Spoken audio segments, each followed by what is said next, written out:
सोचिए, अगर हम आत्मनिर्भर होते, न होते, तो क्या ऑपरेशन सिंदूर इतनी त्वरित गति से हम कर पाते? पता नहीं कौन सप्लाई देगा, नहीं देगा, साजो सामान मिलेगा, नहीं मिलेगा, इसी की चिंता बनी रहती। लेकिन हमें मेड इन इंडिया की शक्ति हमारे हाथ में थी, सेना के हाथ में थी। इसलिए बिना चिंता, बिना रुकावट, बिना हिचकिचाहट हमारी सेना अपना पराक्रम करती रही। और ये पिछले 10 साल से लगातार डिफेंस के क्षेत्र में आत्मनिर्भरता पर हम एक मिशन लेकर के चले हैं, उसके नतीजे आज नजर आ रहे हैं।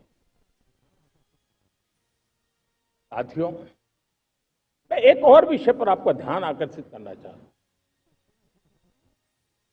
ये बात से कोई इनकार नहीं कर सकता कि 21वीं सदी टेक्नोलॉजी ड्रिवन सेंचुरी है। और जब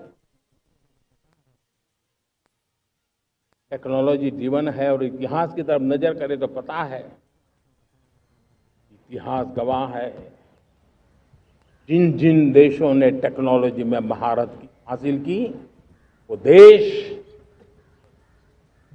विकास की ऊंचाइयों को पार कर गए, शिखर पर पहुंच गए। आर्थिक शक्ति नए पैमाने पर पहुंचती गई।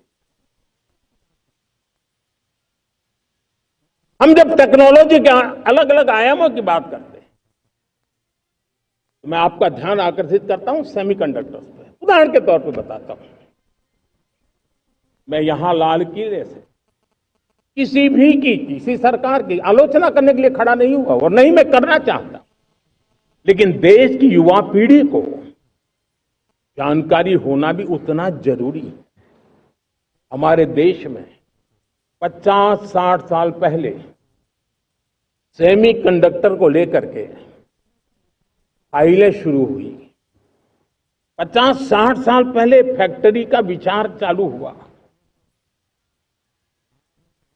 आप मेरे नौजवानों जानकर के हैरान हो जाएंगे, आज सेमीकंडक्टर जो पूरी दुनिया की एक ताकत बन गया है, 50-60 साल पहले वो विचार, वो फाइलें अटक गई, लटक गई, अटक गई। सेमीकंडक्टर के विचार की ही भ्रूण हत्या हो गई। 50-60 साल गवा दी। हमारे बाद कई देश सेमीकंडक्टर में आज महारत हासिल करके दुनिया में अपनी ताकत को प्रस्थापित कर रहे हैं। साथियों, आज हमने उस बोझ से मुक्त होकर के मिशन मोड में सेमीकंडक्टर के काम को आगे बढ़ाया। 6 अलग अलग सेमीकंडक्टर के यूनिट्स जमीन पर उतर रहे हैं। 4 नए यूनिट्स को हमने ऑलरेडी हरी झंडी दिखा दी है, ग्रीन सिग्नल दे दिया है। और देशवासियों और मेरे खास करके नौजवानों और विश्व भर में भारत की टेक्नोलॉजी की ताकत को समझने वाले लोगों को भी कहना चाहूंगा, इसी वर्ष के अंत तक मेड इन इंडिया भारत की बनी हुई, भारत में बनी हुई, भारत के लोगों द्वारा बनी हुई मेड इन इंडिया चिप्स बाजार में आ जाएगी।